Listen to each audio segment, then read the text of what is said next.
ఎవరైనా ఉద్యోగస్తులు కానీ టీచర్లు కానీ డాక్టర్లు కానీ వాళ్ళ యొక్క ఉద్యోగాలకి రాకుండా సంతకాలు పెట్టిపోతే ఎవరైనా ఒప్పుకుంటారా? వీళ్ళు సంతకాలు పెట్టిపోతున్నారు ఎందుకంటే వాళ్ళ పదవులను కాపాడుకోవడానికి ఈ సంతకాలు పెట్టి వాళ్ళ యొక్క జీతభత్యాలు తీసుకుంటున్నారు. ఈ జీతభత్యాలు ఎవరి ద్వారా వస్తున్నాయి? ప్రజలు కట్టే పన్నుల వల్ల వస్తున్నాయి. అంటే వీళ్ళకు ఓట్లు వేసిన వ్యక్తులు పన్నులు కడితే వాళ్ళు పన్నులు కట్టిన డబ్బుల నుంచి వచ్చిన డబ్బులతో వీళ్ళు ఏ విధమైన గెలిచినందుకు చేయవలసిన పనులు చేయకుండా, ప్రజా సమస్యలు ప్రస్తావించుకోకుండా సంతకాలు పెట్టి ఫ్రీగా జీతభత్యాలు తీసుకుంటూ ఉండారు. మళ్ళా ప్రతి ఒక్క శాసనసభ సమావేశాల్లో క్వశ్చన్ అవర్కి ప్రశ్నలు పంపిస్తారు. వాళ్ళు సభ్యులు లేని కారణంగా ఆ క్వశ్చన్స్ ప్రస్తావించే పరిస్థితి లేదు, వాటిని చర్చించే పరిస్థితి లేదు. ఎందుకు? 11 మంది వచ్చి కూర్చుంటే వీళ్ళు చేసిన గత 5 సంవత్సరాల నుంచి చేసిన దురాగతాలని దుర్మార్గాలని ఆపోజిట్లో ఉన్న 164 మంది ఎమ్మెల్యేలు ప్రశ్నిస్తారనా, లేకపోతే ప్రజలకు సమాధానం చెప్పుకోవాల్సి వస్తానని భయపడి రావట్లేదు అనేది ఈ సందర్భంగా నేను ప్రశ్నిస్తూ ఉన్నాను. ఇదే ముఖ్యమంత్రి గారు, గత ప్రభుత్వంలోని ముఖ్యమంత్రి గారు ఉద్యోగస్తుల విషయంలో డిజిటల్ యాప్స్ అని తీసుకొని వచ్చేసి యాప్ల ద్వారా వాళ్ళు పనికి వచ్చారా లేదా, ఉద్యోగానికి వచ్చారా లేదా వాళ్ళ టైంలు రికార్డ్ చేసేసి టీచర్లు కానీ డాక్టర్లు కానీ ఉద్యోగస్తుల్ని వేధించిన వీళ్ళు ఈరోజు వాళ్ళని ఎన్నుకున్న ప్రజలను మోసం చేస్తూ వాళ్ళ డబ్బులు దుర్వినియోగం చేస్తూ వాళ్ళ డబ్బులు ఏ విధమైన పని చేయకుండా జీతభత్యాల రూపంలో తీసుకుంటూ ప్రజలను మోసం చేస్తూ అపహాస్యం చేస్తూ వీళ్ళు ఈరోజు బయట మీడియా పాయింట్లలో మైకులు పెట్టుకొని మాట్లాడుతున్నారు. అక్కడ మాట్లాడే వాళ్ళు శాసనసభకు వచ్చి మాట్లాడితే వాళ్ళు చేసిన ఆర్థిక నేరాల గురించి చర్చకు వస్తాయని చెప్పి, వాళ్ళు చేసిన దురాగతాల నుంచి చర్చకు వస్తాయని చెప్పేసి ఈరోజు రాకుండా అనేక నాటకాలు ఆడుతూ ఉంటారు. ఈరోజు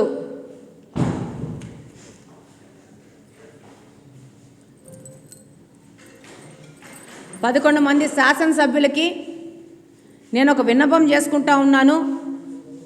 కనీసం మీ మీద అభిమానంతో మీకు ఓట్లేసిన ఆ ప్రజలనన్నా గౌరవించి శాసనసభ సమావేశాలకు వచ్చి ఒక ప్రొడక్టివ్ డిస్కషన్ చేసి ఒక ప్రొడక్టివ్ సమస్యల గురించి ప్రస్తావించి ఆ సమస్యల పరిష్కార దిశగా రాబో సమావేశాల కన్నా మీరు హాజరయ్యి ప్రజాప్రతినిధులుగా మిమ్మల్ని గెలిపించినందుకు ప్రజలు తలదించుకోకుండా వాళ్ళకు గౌరవ మర్యాదలు కాపాడే విధంగా ఉంటారని చెప్పి తెలియజేస్తున్నాను. ఇంకొక విషయం తెలియజేయదలుచుకున్నాను. వీళ్ళు దొంగగా వచ్చి హాజరు బుక్లో సంతకాలు చేసే పరిస్థితి కూడా రేపు రాబో సమావేశంలో ఉండదు. ఆర్టిఫిషియల్ ఇంటెలిజెన్స్ ద్వారా ఎవరెవరు సీట్లలో కూర్చున్నారో వాళ్లకు మాత్రమే అటెండెన్స్ పడే పరిస్థితి రాబోతూ ఉంది. తర్వాత వీళ్ళను రాజ్యాంగబద్ధంగా చర్యలు కూడా తప్పవు.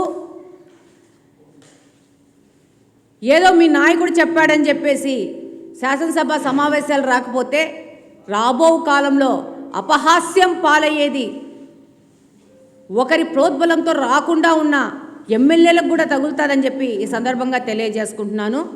మీరు దయ ఉంచి శాసనసభ సమావేశాలకు వచ్చి మీ ప్రాంతాల యొక్క సమస్యలను ప్రస్తావించి ఆ సమస్యల పరిష్కార దిశగా ఒక ప్రొడక్టివ్ డిస్కషన్ చేస్తారని చెప్పి సంపూర్ణంగా నమ్ముతున్నాను, విశ్వసిస్తున్నాను. Thank you. అందరికీ నమస్కారం.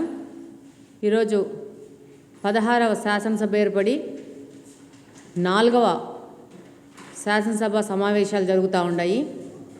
ఈ యొక్క సమావేశాల్లో అనేక ప్రజా సమస్యల గురించి కానీ రాష్ట్ర అభివృద్ధి గురించి కానీ అలాగనే భవిష్యత్తులో రాబో 20 సంవత్సరాల్లో రాష్ట్రము ఏ దిశలో పయనించాలా, ఆర్థిక అభివృద్ధి, సామాజిక అభివృద్ధి, పేద ప్రజల అభ్యున్నతి కోసం ఏ విధంగా ముందుకెళ్లాలని ఒక రోడ్ మ్యాప్తో ప్రతి ఒక్క రోజు ఒక వాల్యుబుల్ పాయింట్తో చర్చించడం జరుగుతోంది సభలోని సభ్యులందరూ.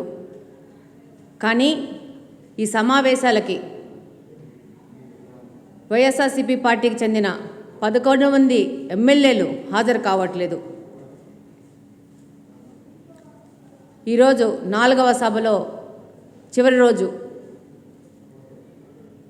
వీళ్ళు శాసనసభకు వాళ్ళ నియోజకవర్గాల నుంచి ప్రాతినిధ్యం వహిస్తూ ఎన్నికైనా కానీ ఆ యొక్క నియోజకవర్గాల్లోని సమస్యలు ఏ విధంగా ప్రస్తావించకుండా ఆ సమస్యల పరిష్కార దిశగా పనిచేయకుండా ఎన్నికల్లో గెలిచినప్పటి నుంచి ప్రమాణ స్వీకారానికి వచ్చి ఆ తర్వాత హాజరు పట్టిలో సంతకాలు వేసుకుంటూ వెళ్ళిపోతున్నారో తప్పితే ఆ యొక్క నియోజకవర్గాలను ప్రజలను అపహాస్యం చేస్తూ, రాజ్యాంగాన్ని అపహాస్యం చేస్తూ, ఆ యొక్క నియోజకవర్గాలు వీళ్ళ కోసం ఓట్లేసిన వాళ్ళకి మోసం చేస్తూ